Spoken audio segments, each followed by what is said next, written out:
joining us on this important conversation on what's eating your farm profit.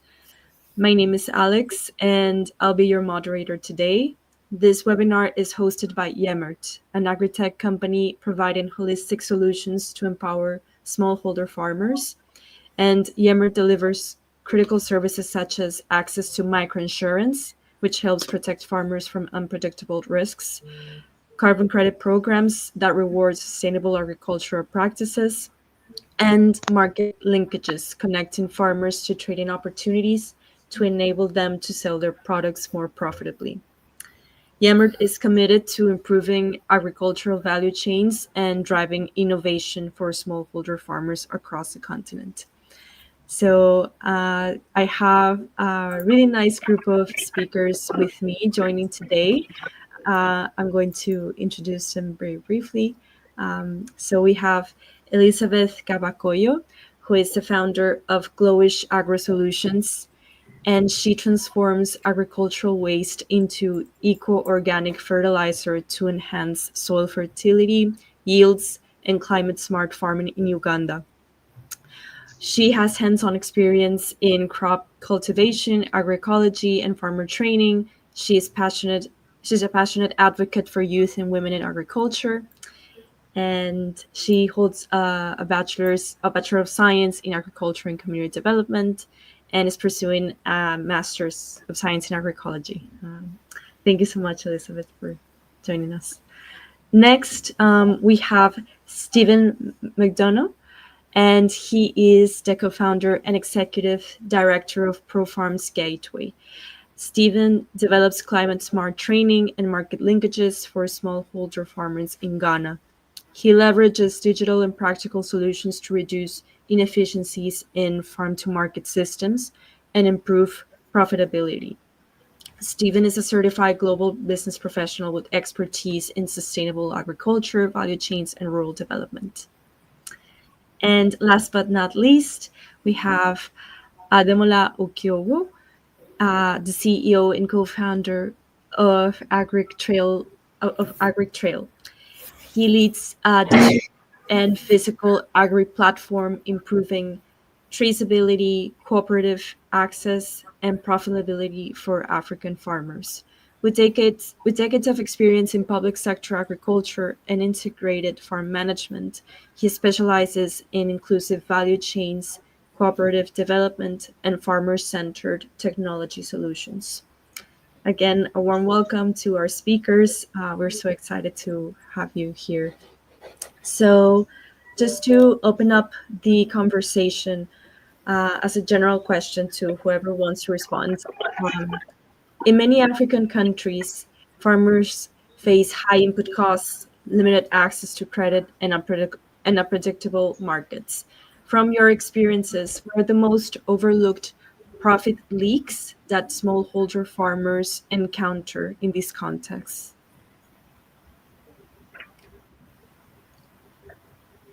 Well, I guess I'll go first.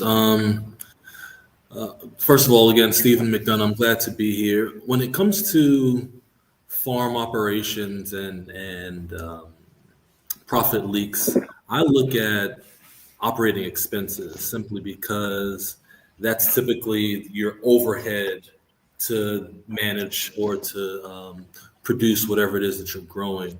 And if you can have more control over your overhead costs, then um, you're able to control your profit better as opposed to trying to produce more of a product or trying to get a better price.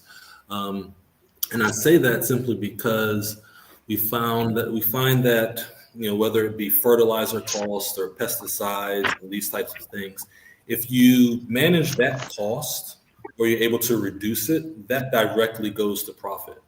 And I'll give you an example really quickly. If you're looking at, say, fertilizer, when you're starting your farm, instead of just starting the farm and going and buying fertilizer from the local shop, you can actually start your farm or at least start producing your fertilizer using compost ahead of time so that now you're able to take waste from various fruits and vegetables, processed into fertilizer as opposed to having to take money out of your pocket to go and purchase fertilizers from the stores. So, it's being very creative in how you manage your operation to control pricing and cost as much as possible. Thank you so much, Stephen. Would any of the other speakers have a follow up to? Yes, thank you very much for having us. For me, I think it has to start from the basics. You want to start a farm, and you need to define it whether you want to start a business or a hobby. Most of the time, when smallholder farmers decide to start a farming enterprise, they look at it from the perspective of passion or hobby. So it's important that the smallholder farmers actually plan properly what enterprise they want to do and plan it as a business. You discover that they most of the time they don't even have the know-how of the kind of enterprise they want to enter into. And when they want to enter, because they source information from um, people that don't even know about farming, they enter erroneously, believing that once you enter, you start making good money. Take for instance, you want to start a fish farm, for instance, and you now somebody tells you once you buy the fish, you just feed it with a little amount of money, and you are selling at a huge profit. And with that mentality, without proper inquiry and planning, they go into it, and in the middle of the production cycle, they are stuck. I tell people when you want to do farming, have your money that will take you from beginning to the end of the cycle so that you don't get stuck in between. And when they get stuck, it's now a form of gamble. Where does the next money to feed this livestock come from? Where does the next money to embark on the next cultural practice come from? And you start seeing them doing piecemeal purchase, and that starts to erode the profit gradually. Basically, planning is important. Uh, for me, that's the bottom line. Thank you so much, Elizabeth. Would you like to add Okay. something? Yes, I would like to also tell something about why farmers are getting a lot of losses. One of it is like leaving our own identity. We have left our own food system, adopting other things every time. And the things that we are adopting, or technologies that are adopting, do not match with our agroecological zone regions where we're based. You find that farmers are promoting, or farmers are using kind of techniques that are really highly costly for them, like buying seeds, which were not really the case those days back. Farmers are buying fertilizers expensively, which was not the case back. You find that even farmers are implementing other technologies that really don't really matter, really they matter, but at the case of investing into this farming is really costly. Now you find that there's also some inputs that really they are buying highly. Most of them also they are toxic to their environment, not even to environment, to their health. Now you find that being that they are much, and then also I'll talk about the agroecological zone. We have different agroecological zones receiving different climate conditions, different soils, and then different rainfall patterns that are received.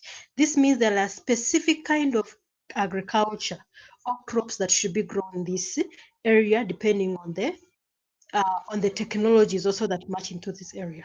But you find that farmers are adopting some technologies away from the agroecological zones, adopting them in the area, which needs high investment to them. And this really find that the investment that incurred into with the farmer into this in this kind of farming, they are not getting out what really they have to gain in their at the end of their harvesting.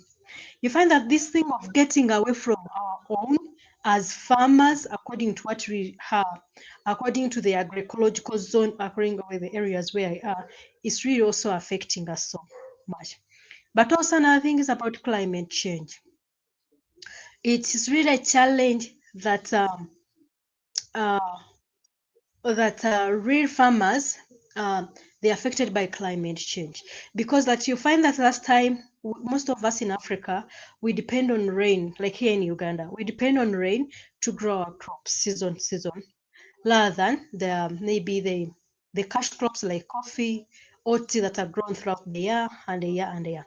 Now you find that like in the change of the season, firstly we had 3 seasons in a year in Uganda, that we could grow a seasonal crop 3 times a year.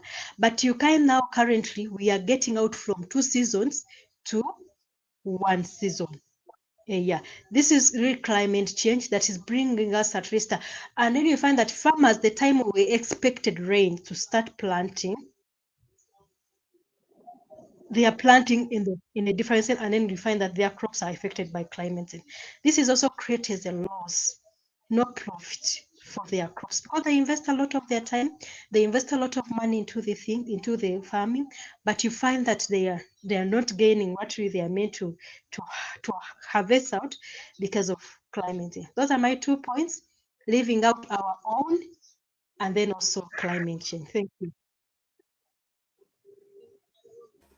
Thank you so much for that. And actually, I have a follow up question when it comes to the theme about climate shocks and what you mentioned about droughts. Specifically, we have also the examples of Zambia, who is having one of the worst droughts right now. So, how can farmers use weather and yield data to make resilient and profitable decisions based on that? To anyone Okay. wants to. Could you repeat it? Could you repeat it? So how can farmers use weather and yield data to make resilient and profitable decisions? Okay, like how can farmers use like weather and then data, so that weather data hosts that they can make their profits. One of it is that these farmers really they have to use this data so that they can prepare themselves in time. Now, if we work to this data and then we understand that maybe the rains or the sunshine started at this date, now the farmer has to be ready. Maybe at this time I have to be done with land preparation according to the last experience of the season. But you find that sometimes the seasons change year to year. You find that what happened last year, it couldn't be the same year. But farmers, according to the data collection, like the weather forecast and data collection, you find here in Uganda, farmers, they have they have developed their own indigenous way of predicting when will the rains come. Wow. Now there is a traditional pot that is into these farmers, and then it's like promoted within different agroecological practitioners here in Uganda. That these pots, there is how they are set out according to all the earth poles: north, south, west, and another pole. Now you find that this according to the Ugandan location, you find that the farmers now they are depending on it to see that this side of the country, or tomorrow or next week, we shall be receiving the rainfall, or shall be receiving rainfall. These are the kind of data now farmers, or techniques that farmers now are implementing themselves. We cannot deny the metropolitan results that are always received by the Ugandan government, but you find that sometimes they are not really like they are not really matching well with these farmers to really adapt. Now the farmers now they have get a solution for themselves so that they can collect data for themselves, because these spots indicate the day or the time or when will the rain come in, and then they plant their crops, or tomorrow or next season rain will be less, or next week we shall be receiving rainfall, or there is a prediction of rainfall in their areas. These are the kind of adoption that they are using themselves, data collection techniques they are using themselves, and really it has helped them to always plan for themselves to plant in time, to always plan and see that maybe because of the indicators of rain, that rainfall will be received little, let we plant this kind of plant that needs this rich rainfall. The other importance of data collection is really important for the farmer to have this data and weather forecast, but for them, they have gone miles to set them at their farms using these traditional pots or these traditional methods or indigenous knowledge to know or to forecast their rainfall or their climate change. Thank you. Well, I'd like to add something really quickly. The way that we're approaching it on our farm is we're planning for the extremes. We're planning for both flood and drought. And based on our assessments, if we plan for both of those extremes, then because we can't predict the rain, we can't predict when the drought's going to come, and because of climate change, data isn't as useful as maybe it once was. So if we're planning for these extremes, no matter what happens, our farm will be will maintain or will be able to remain sustainable. Thank you so much. And would you like to add something else, Daniel? You're muted. Yeah, thank you. Sorry, a quick follow-up to that is the fact that when agriculture was actually practiced by the smallholder farmers in real time, there used to be extension support that goes around to support the farmers with information on weather situation, on data concerning their practice. But in recent times, probably because of various governmental neglect, you discover that farmers are on their own because extension agents are not understaffed, so farmers operate solo. And in recent times also, because of the climate change, you discover that the indigenous knowledge is failing the farmers because climate change is bringing different weather situations every time. So you find out that farmers relying on their past experience may not really help them sail properly through the farming season. So that's why it's important now that we integrate technology to farming operations. With AgriTrail, the intention is first for every farmer that wants to embark on this the farming enterprise, they are supposed to have an idea of what the cultural practices are within the space of the crops they want to grow, and then be able to have extension support that will guide them with all the necessary information regarding weather. Here we used to have the meteorological agency to tell us the pattern of rain, when it will rain, and all that. But for farmers, who will interpret it to them, who will take it to them, extension is missing largely. So it now builds on technology to help support these farmers.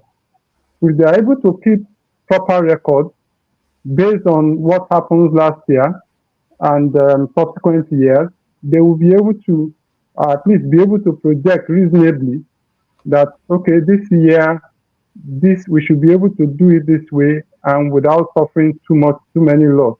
There are so many lowland areas where floods are prone, but because they don't have data as to what happens certain periods of the year, they don't have the wherewithal to avoid such unforeseen circumstances that will erode into their profitability. So it's important that the modern day agriculture farming system actually go all out to support the smallholder farmers with technology, with data, with weather situation, and even to the extent of precision farming, in the sense that those in livestock, for instance, they need information that will tell them exactly what is happening with their bed in terms of disease diagnosis and all that. For instance, if a chicken farmer buys a day old, they usually rely on the vaccination program from the company. And these companies, these vaccination programs, they scarcely update it. And you discover that a day old tick must have developed, or the actually must have developed resistance to certain diseases. And the same birds now comes to the farmer. All they need to do is to take the sample of the day old ticks to the lab, do a test of it, and then be able to say specifically, this is the vaccination program that we are going to run on this bed. So that's precision agriculture. So with technology, farmers can be able to do all that and be able to sail through the murky waters of weather data and be able to achieve profitability. I think that's what we really need to back up smallholder farmers and create an ecosystem that supports them in all of these areas. Thank you. Thank you so much. And actually, I wanted to just follow up on what you mentioned about the role of technology. But apart from the role of technology, would you share any of the speakers any low-cost methods or community-based approaches that have helped farmers to better track costs and income, even without any formal banking or technology? Then we're going to go into the technology tools, but first I want to hear if you've heard of other more traditional ones or...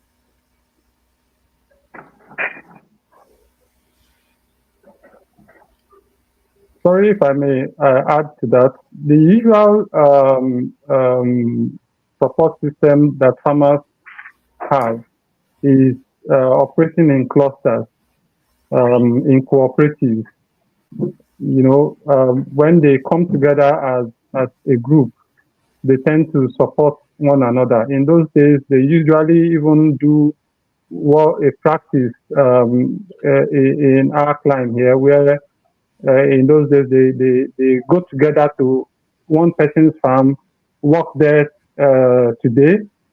After a few days, they move to the next person's farm, work there together jointly, like a communal approach.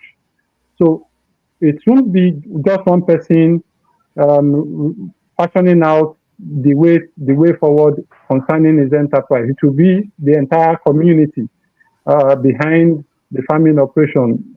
So where what you know, somebody else does not know. What you don't know, somebody else knows. So there is that communal support. But you find out because of suburban development, farmers are on their own, and that communal effort, that cooperative approach is on the decline, maybe because of lack of trust and over the years and all that. So that's what they used to do in those days. Thank you. Thank you. Do any of the other speakers have anything to add? Or no? Okay. I wanted to also talk a little bit about the role of technology itself. So what role can tech-enabled platforms play in reducing middlemen, improving traceability, and ensuring fair pricing?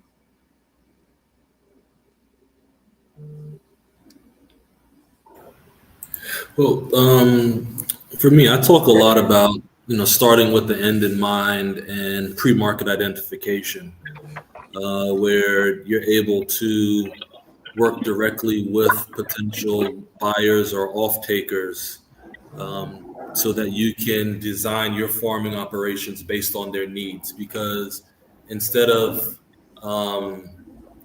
providing in bulk, they may want your product every week, as an example. So from a pre-market identification standpoint, you're able to understand the needs of your buyer and then prepare your farming operation accordingly, so that you know that you're producing for a specific off taker, and you're able to reduce potential post-harvest losses and things like that. Okay. This is very interesting. Do you have Could you anything repeat to the add? question, Yeah. Alexandra? Yes? Could you repeat the Sorry? question again? Yes. So, what role can tech-enabled platforms play in reducing middlemen, improving traceability, and ensuring fair pricing? Okay, on my side, what I can say is about is this a tool, is a technology, but also what farmers can really come in to reduce the middlemen is about setting up cooperatives. They should work within themselves so that the buyer could always come and buy to the cooperative, whereas when they come and buy to them at their side through the cooperative, it reduce it will increase the profits for their produce because they will remove the middlemen from because sometimes these farmers cannot really access high price because they are producing less output, and this less output, the larger buyer cannot only come buy this small output. If they come together and they meet all the quality and quantity that's needed by the larger producer through their cooperative, this could be a better advantage for them, or is to sell their products at a high price. Thank you so much. Thank you, Elizabeth. Okay. In addition to what she has just said, she's made a valid point in terms of the farmers aggregating their produce through the cooperative so that the middlemen do not exploit them. In addition to that, is the fact that the sourcing of the inputs also should be centrally done through their cooperative such that they can leverage economy of scale to be able to reduce their cost of production. Then they can also leverage the fact that they are in a cooperative to also do some practices, cultural practices that will enhance their profitability. I actually did a survey in my farming cluster not too long ago, where every farmer, we had over 100 farmers on that cluster, and then every farmer goes to look for their inputs and bring it in, do their production, and goes to sell individually. And I did a survey with the feed alone because we had a central entrance to the community. And I did that survey, the volume of feed for chicken, feed for fish, and fertilizer coming into that community. From the gate, we took note of it, and it was running into thousands of bags. And at that point, I analyzed what it will be like if you are buying from a company and not from a distributor as a cooperative. And you discover that you'll be buying at a cheaper price. And then by the time it's passing through, for you to develop your community or have a central hub where you can sell, you will also be making some margin as a cooperative from that input that is already cheap that you can use to develop a sales outlet or a hub for you as a cooperative, and then be able to service the big players of big markets where you can actually supply them regularly.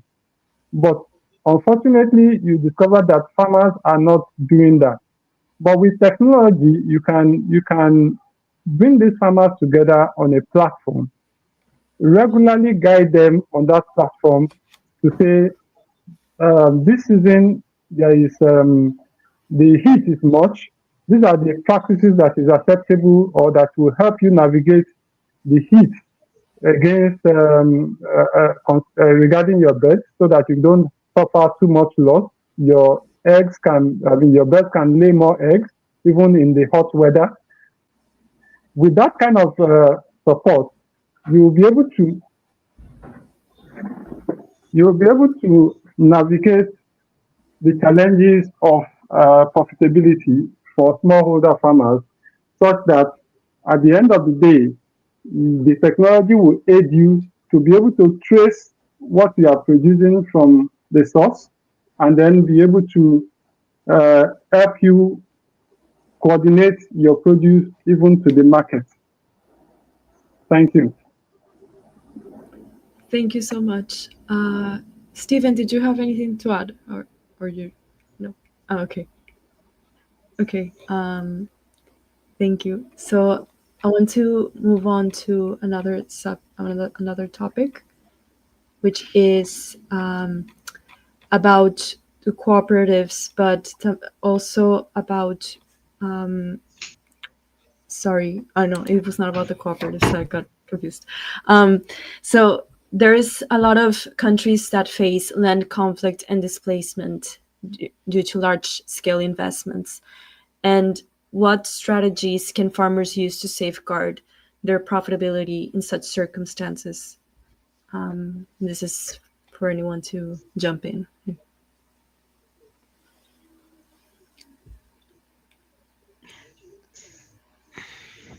Sorry, can you repeat the question again?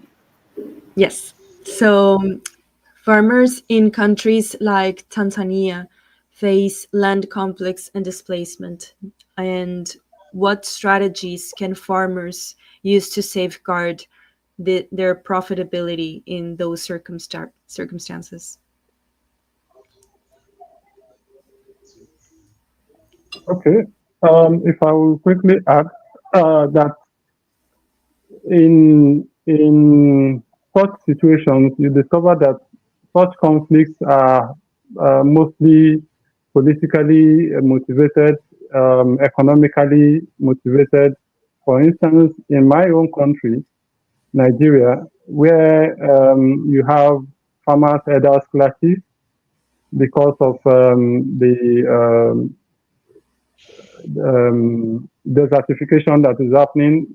Elders try to move to the south towards greener pastures, and you find that the crops are destroying their farms and all that, and that leads to conflicts and a whole lot of internal communal issues. There is little that the farmers can do under that circumstance, except the government comes to the aid of the farmers. So the farmers really need to step up their advocacy for government support, to secure their various farms, to ensure that there is a peaceful environment for them to actually practice their farming.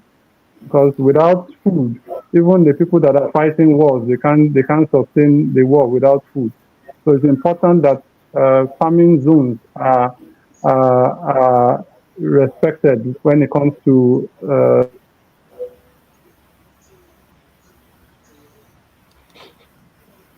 I think you froze there. Yeah.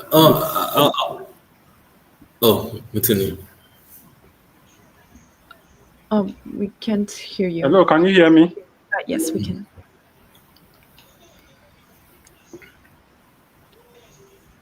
Me now?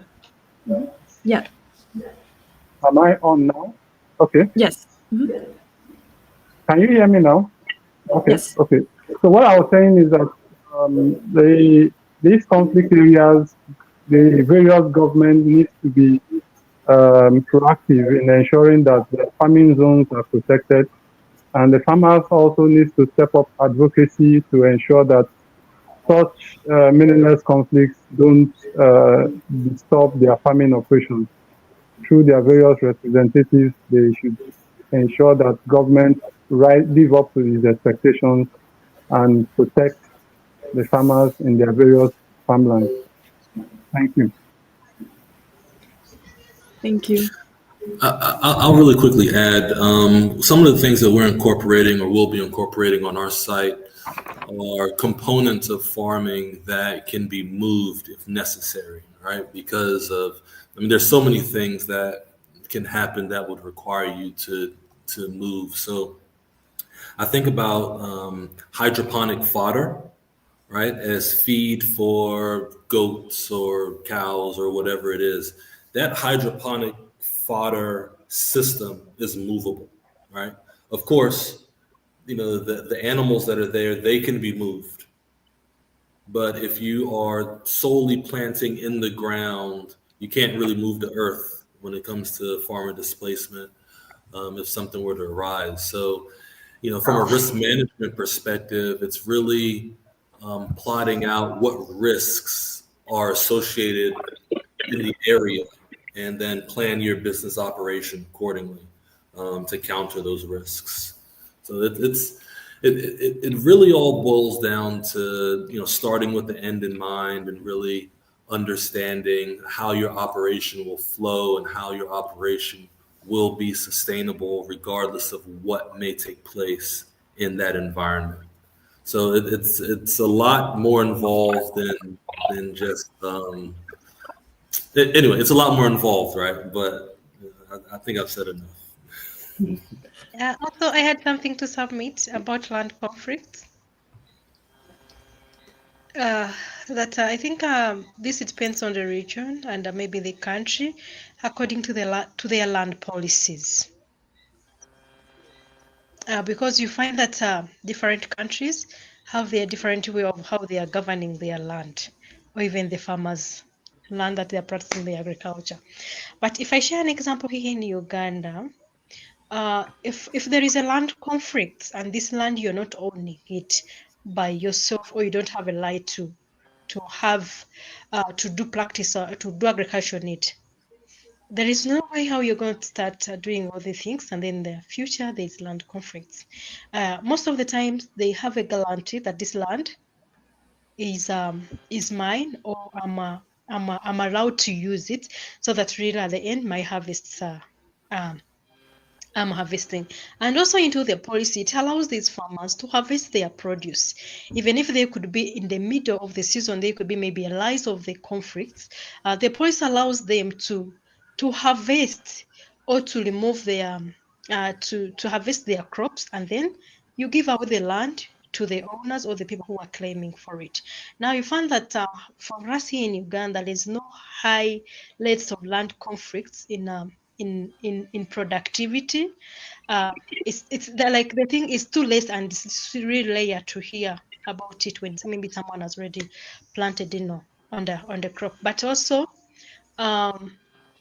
what I based on land policies, each country or each region have their own way of land policies, because you find that there is communal, where people, everything in the community is owned by the community, but they have their governing policies within the community that can help them to mitigate the loss in the agriculture.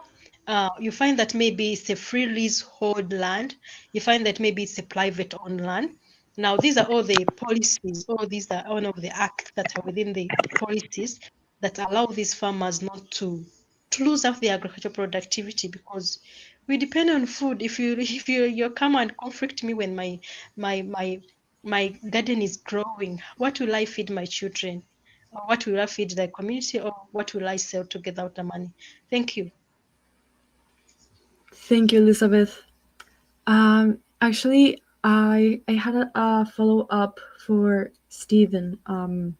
So your work strengthens market linkages and ecosystem support for smallholder farmers, as I understood. Could you share a specific example where improved value chain access or knowledge transfer led to measurable profit improvements for a group or a farmer? Well, as it pertains to that, we're at the beginning, so we haven't completed the cycle. We haven't completed that process. Mhm. But I'm coming over here from the U.S., specializing in international trade and development, and I realized that um, when you provide capacity building training to local farmers, when you're able to help them to produce at an international standard, then markets open up. So when you're working in one community, and you're able to prepare that entire community to produce X crop or X product at that same standard, now you can consolidate and again identify potential buyers overseas, and you're producing for them. Of course, my kids come in, but that's kind of where we are, and that's kind of how we approach what we're working on. But the whole idea is to expand market access as much as possible, not limiting yourself to just selling locally. Okay. It's pretty interesting, and I hope that I hope that we get to see the results soon of this process. uh, it's all right. And Ganyu, I wanted to ask you further about your company, AgriTrail. So this digital platform and physical trade network. What's the most critical factor in ensuring that technology solutions truly serve these farmers instead of adding another layer of complexity? How do you assure it's easy for them to navigate? Okay. What we believe is that technology alone cannot do the assignment, definitely. And we understand that the farmers also, the level of adoption of technology is still rising. So to that extent, we have layered our approach with the extension support, such that for the technology we are bringing in, the software we are bringing in, as farmers get trained on how to use it, as they keep their records, we also facilitate that they can have access to good agricultural practices support from the extension agents. Incidentally, I have been in extension for upwards of 10 years. I've been supporting farmers in that regard, where we visit farmers every fortnight, and the essence is to give them technological support, new cultural practices, new innovations in agriculture.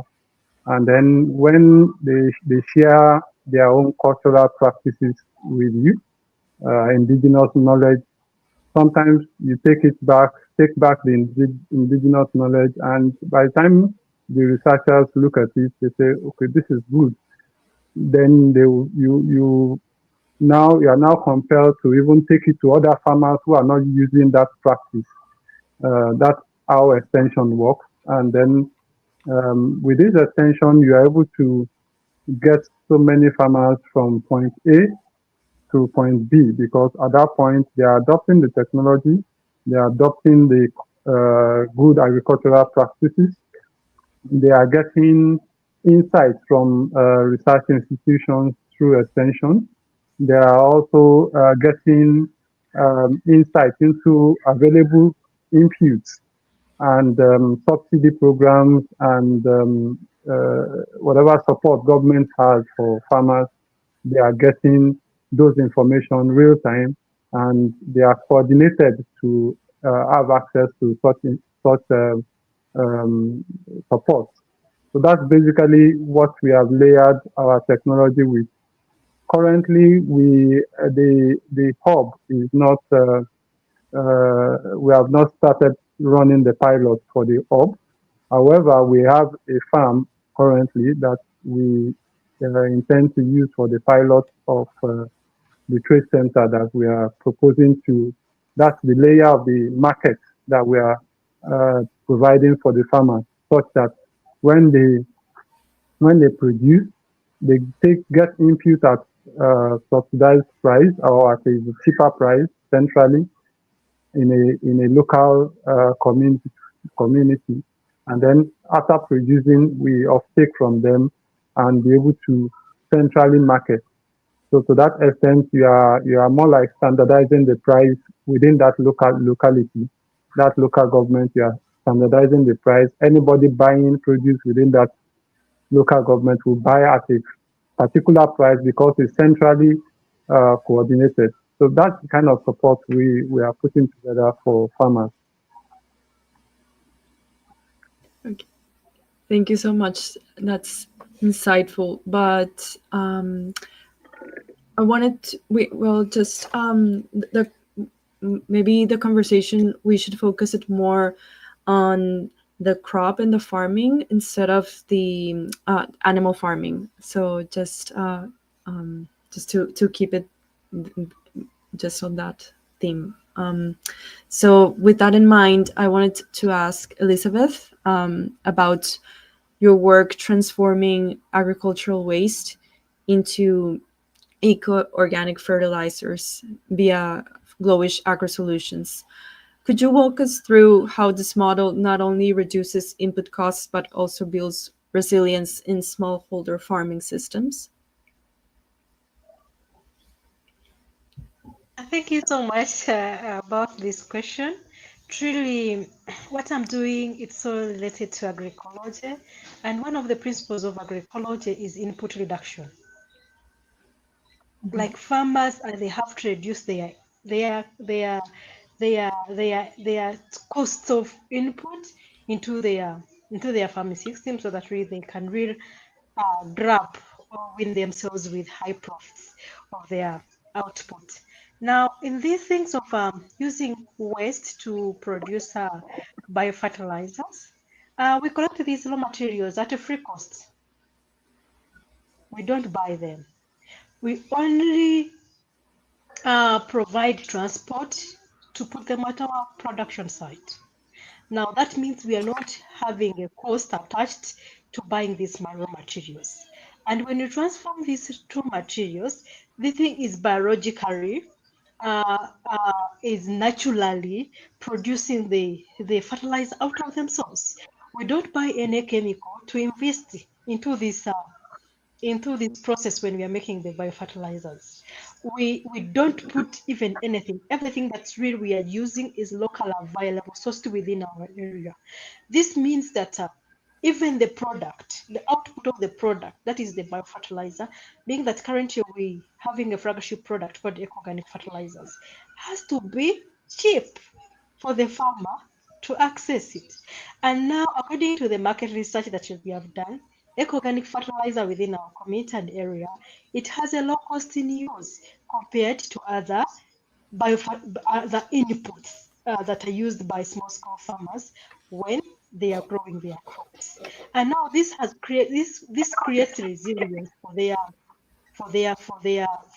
farming system, that really they can access a low cost input for their production that's really effective for their productivity, that really this will trigger their high profits in there. Imagine this farmer on an acre of land, he just uses only $4 to buy this product. We incur this cost because of the transport cost, of the packaging, of the labeling, and also small tip that's coming back to the company. But only $4. And then you're going to harvest like 40 sacks of maize. And moreover, you used only $4. This is really a low cost for the farmer. This really creates resilience and high productivity of their produce, not incur any loss within. But also it adds value to their produce, because using a biological fertilizer, because this fertilizer is biological, is 100% organic. This means the farmers, there is buyers who buy them at a higher price of their produce, being that their products, their their their products 100%, they are organic, being that they use organic inputs. But also this creates health to their people, to their environment, being that they are non-toxic, they are related to the environment, the raw materials that are used are being locally, they have no challenge to the environment. Now you find that these farmers also is building resilience on their health, not only to the food system but to the health. The more you intake healthy inputs, which are used by organic inputs, the more so you contribute to your health. That means that you will not have a chance to be accessible to inputs that maybe are causing to carcinogenic diseases that really affecting farmers who are using those toxic inputs. Thank you so much, Alexandra. Thank you so much, Elizabeth. And I wanted to ask to all of you if you could share if you have any success stories that just like to mention in your communities. Yeah. Could you kindly say spy on success story on which part, kindly, so that we cannot go far from your question? Kindly specify on stories on what? Yes, on how farmers have improved their income or how they have had better yields or how basically they have maybe if they were struggling financially before now they're turning perhaps one of your smart agri farming practices and have now yields better results in their income and their well-being as well. Okay, I can begin. I'll start myself about losing agricultural productivity by farmers. Maybe like at the end, they're expecting of no yield or less yield. I recently received a farmer on my stall and came and told me that I bought this product. Uh, my farm, or my garden, he had a bean garden. Um, Beans. He had planted beans, but we were affected by drought or by the heat spells that come and hit these their crops after planting. They have sprouted out and find that they are turning yellow. They have not even done anything, but they are stunted because of heavy sunshine. Now, the whole of the community where she lives, everyone was affected by the same scenario. Their crops were drying. They didn't have even a hope that even they may receive rainfall of their season. But being that he had bought this fertilizer and it was inside, and the team had already told him that if you spray in a dry season, it will work.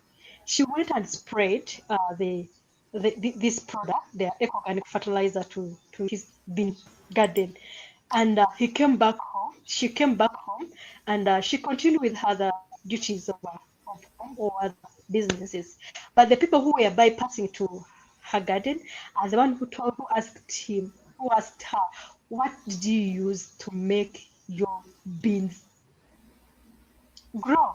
Because they were looking nice, they started looking nice, they started looking healthy, like even there were no drought. And then, like there were no drought. This product that we make, it contains a nutrient naturally that should mitigates climate change and helps crops to adapt to climate change, like drought. Now, this story is one of the stories that have made me happily last week because I was there when this lady was narrating, and he has already bought more than 50 liters to go and give also supply to the neighbors and also the ladies that really needed this input. This is one of the things that really one of the success stories that really I'm so happy about what happened last week when I was engaging with this farmer. There are a lot of other success stories because at this time she had lost hope that I will not harvest because of climate change. Drought has caught my beans, but you see how the product came in and made her to harvest. Other people did not harvest, but she told me she harvested. I'm so grateful for that. Thank you so much. Thank you. That's a great story. Very good. I'll go really quickly. So it's not really a success story, but it's more of a success model when it comes to farming, based on just past research and everything that that I've been working on and what I've seen throughout the course of my career. Establishing a climate resilient, regenerative agriculture based farm with mixed crop and animals, where the waste from one aspect goes to feed or fertilize the other, will allow you to essentially farm in harmony with nature. And that's the way I see it, that's how God envisioned for farming to take place, right? Where we're not really using many external inputs, but having a fully integrated closed system so that everything is working together. So it's not really focused on one aspect or the other, but having multiple pieces. So it may include, planting trees, coconut trees on your site, or having chickens and goats and using their waste and having aquaculture, so fish. Right? But what then happens is you have smaller production, but you have more things, so your overhead cost is much lower. So that's what I'll add when I talk about success models. Yeah, like a balance, I guess. Yeah, it has to be balanced. Yeah, and yes. Okay. Basically, what I will talk about is the success we were able to achieve in one of the farming clusters in terms of the government coming to support our operations within that cluster. At some point, the Ministry of Agriculture came around and visited, took a tour of our farming cluster, and was able to visit a couple of farms where they eventually supported the farmers with subsidized input support up to 25%, even some as much as 50% to encourage their farming operation. That was done within the state, across the state, Lagos State precisely, for farmers that are into various smallholder farming, basically. And that's a huge success. It's the first time that the farmers in that axis were benefiting from such subsidy. And that was really huge for us, that farmers were able to benefit from the subsidy of government. It's a huge intervention. Now the intervention is taken up to another level where the government is saying farmers produce for us. And they set aside a 500 billion naira fund to finance that scheme, such that farmers in Lagos and other states are producing for Lagos State government, and Lagos State government is guaranteeing the purchase. That's a huge plus for us as farmers within our cluster. Yes, indeed. Well, that's a great success. That's great to hear. And I think we're coming to a close now. So I just wanted to give the opportunity to each of you, very briefly, if you can, in 1 minute, 2 minutes maximum, to just say what would you advise a farmer who is watching this webinar right now, so that what action should they take right now this week as we speak. So whoever wants to start first.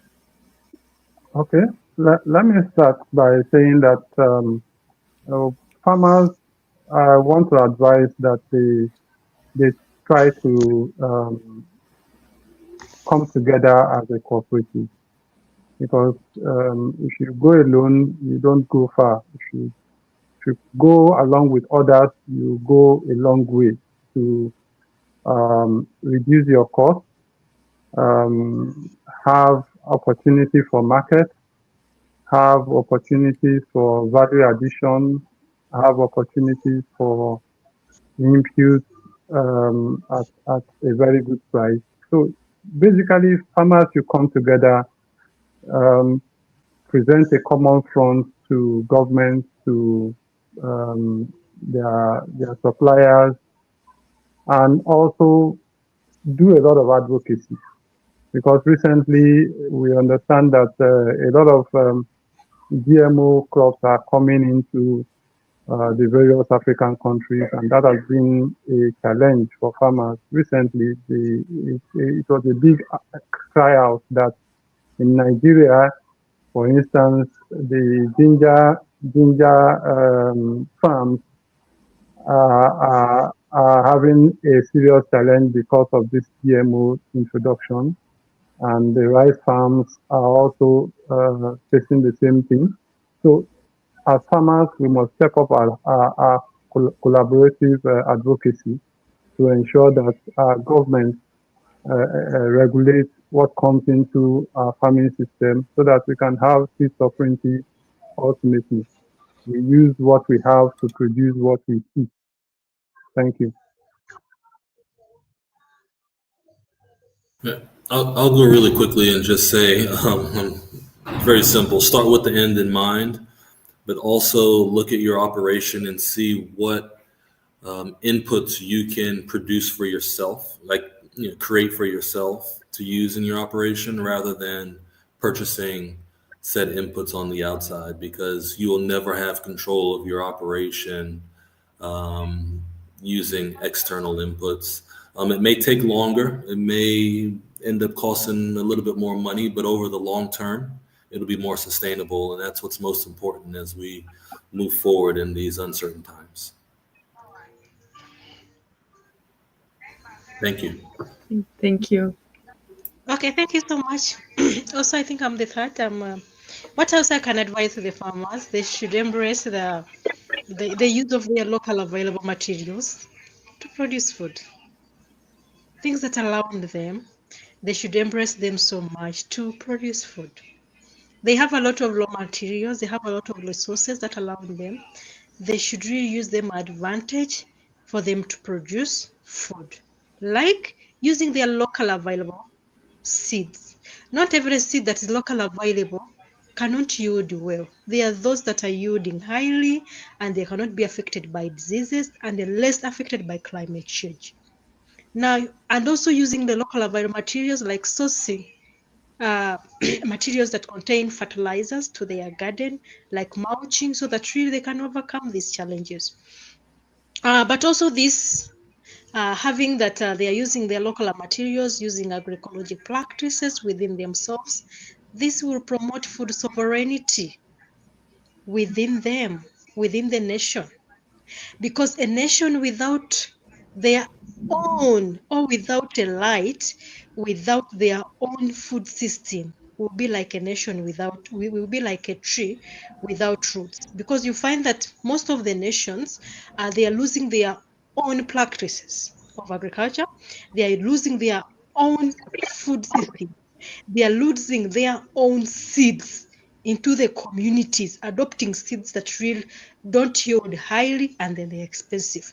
Now, if we continue like this as farmers, what will happen the next 10 years if we are losing our own? What I advise our farmers is protect the dignity of our farming systems as culture, as a nation, for the better food sovereignty in our communities, because we need to eat, and without food we cannot live. Thank you so much. Thank you so much. This was really, really so valuable. And I guess the main message for me across all of your insights is building community with the farmers, pushing those policies and pushing government one, but also, of course, searching locally, farming locally. And yeah, I think, well, I mean, those were one of my main takeaways. But I really find this really, really insightful, and we appreciate so much having all of your expertise with us. I wish we had more time, but sadly, no. But to all of the people who were watching us, you can know a lot more about farming, about agricultural practices, sustainability, if you follow us on LinkedIn, YouTube, Instagram, and Facebook. Yes. And again, to the speakers, thank you. Thank you so much. Have a great rest of your evening. Thank you. All right. Thank you for Thank having you. us. Thank you.